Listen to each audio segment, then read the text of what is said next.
আসসালামু আলাইকুম এভরিওয়ান, ইয়ানস কিচেনে আপনাদের স্বাগতম। আজকে আপনাদের জন্য নিয়ে আসলাম সাদা পোলাও। যতই মুরগির রোস্ট কোরমা রান্না করেন, আপনার পোলাওটি যদি ঝরঝরে এবং ভালো না হয় তাহলে সেই মুরগির রোস্টের স্বাদও পাওয়া যায় না। আজকে এই রেসিপিটি আমি বাবুর্চির রেসিপি ফলো করেই আপনাদের সাথে শেয়ার করলাম। চলুন দেখি এই ঝরঝরে পোলাওটি কিভাবে করা যায়।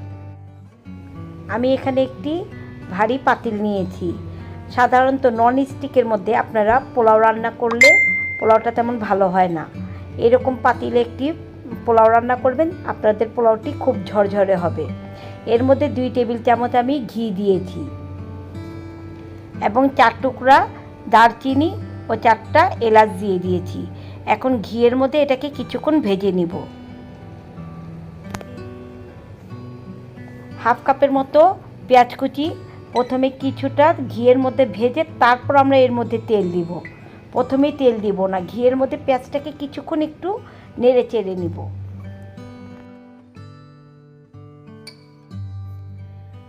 ঘিয়ের মধ্যে পেঁয়াজটা কিছুক্ষণ নেড়ে চেড়ে নিচ্ছি।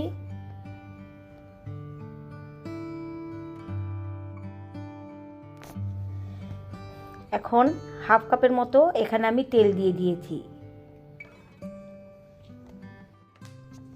এখন তেলে পেঁয়াজটাকে কিছুক্ষণ ভাজতে হবে। পেঁয়াজটা বেশি ভাজা যাবে না। পেঁয়াজটা যদি একটু বেশি ভাজা হয় তাহলে পোলাওর কালারটা চেঞ্জ হয়ে যায়। পেঁয়াজটা একটু মজে গিয়েছে। এখন এর মধ্যে 2-3টা তেজপাতা ছিঁড়ে দিয়েছি।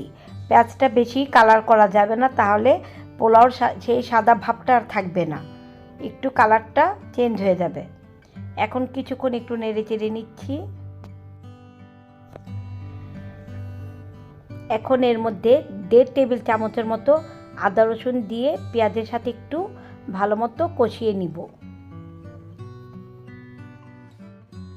আদা রসুন বাটাটা একটু পেঁয়াজের সাথে ভালো মতো কষিয়ে নিচ্ছি যাতে গন্ধটা না থাকে। সামান্য একটু পানি দিয়ে মশলাটাকে একটু কষিয়ে নিব। 2 টেবিল চামচ কাঠবাদাম বাটা দিয়ে দিব।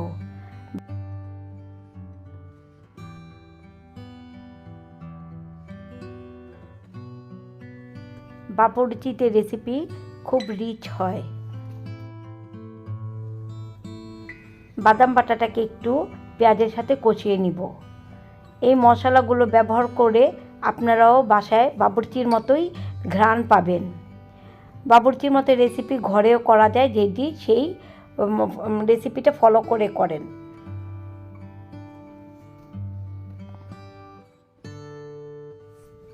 আমি এখানে 1 কেজি চালের পোলাও রান্না করছি।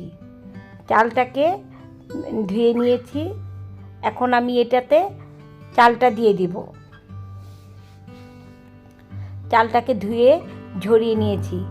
এখন এটাতে আমি চালটা দিয়ে কিছুক্ষণ একটু ভেজে নিব।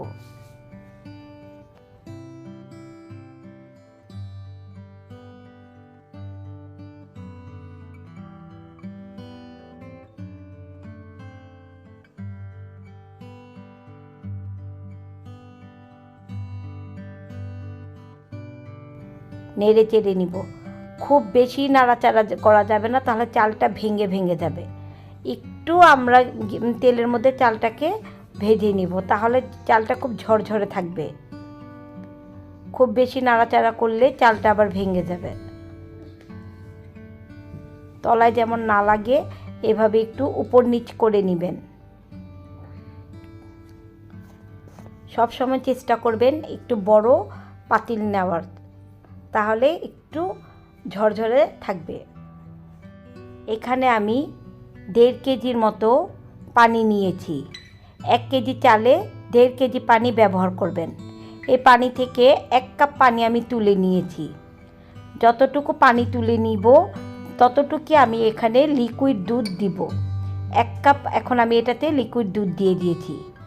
1 কাপ লিকুইড দুধ দিয়ে 1 কাপ পানি তুলে নিয়েছি, তাহলে আমাদের ইকুয়াল হয়ে যাবে, 1.5 কেজির মধ্যে হয়ে যাবে।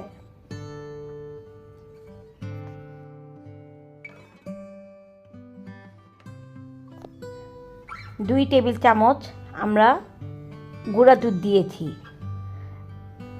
পোলাও রান্নাতে গুঁড়া দুধটা খুব ভালো ফ্লেভার আনে। এটাকে এখন পানির সাথে একটু গুলিয়ে নিচ্ছি। 1 চা চামচ গোলাপ জল দিয়ে দিচ্ছি। এইভাবে গুলিয়ে নিলে আপনাদের পোলাওটাও হুবহু বাবুর্চিদের মতোই হবে। ঘি 2 টেবিল চামচ দিব।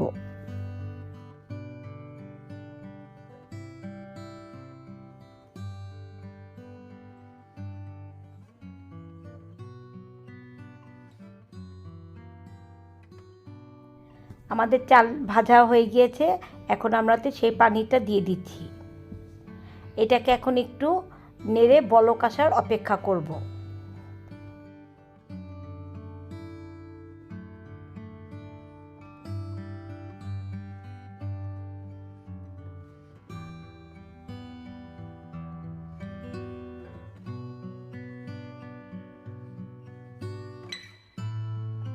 একটা টুকরা লেবু এভাবে রস করে দিয়ে দিব। লেবুর রসের কারণে আপনাদের চালটা খুব ঝরঝরে হবে। আমার এই টিপস অ্যান্ড ট্রিক্সগুলো আপনারা ফলো করলে আপনাদের ঘরে রান্না পোলাওটিও বাবুর্চির মতোই স্বাদ পাবেন এবং অনেক ঘ্রাণ পাবেন। এটিকে এখন ঢেকে দিব, কিছুক্ষণ বলক আসার অপেক্ষা করব।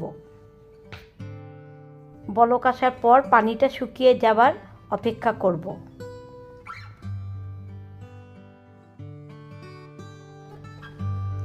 পানিটা শুকিয়ে গিয়েছে, এখন এটাকে একটু উপর নিচ করে ঢেকে কিছুক্ষণ দমে রেখে দিব। নিচে একটি ভারী কড়াই দিয়ে ঢেকে একেবারে লো আঁচে দমে রাখতে হবে। ফিরছি 15 থেকে 20 মিনিট পর।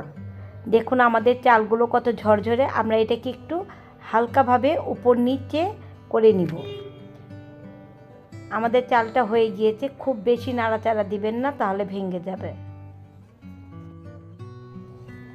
ছোটবেলা থেকেই অনেক রান্নাপ্রেমী ছিলাম, আর বাসায় যখনই বাবুর্চি রান্না করতো, বাবুর্চির সামনে দাঁড়িয়ে থেকেই আমি এই রান্নাগুলো শিখেছি। আর সেই রেসিপিগুলোই এখন আপনাদের সাথে একটু শেয়ার করলাম। আপনারাও ঘরে বসে খুব সহজেই বাবুর্চিদের মতোই রান্না করতে পারবেন যদি এভাবে ফলো করেন। এখন এটিকে পরিবেশন করব।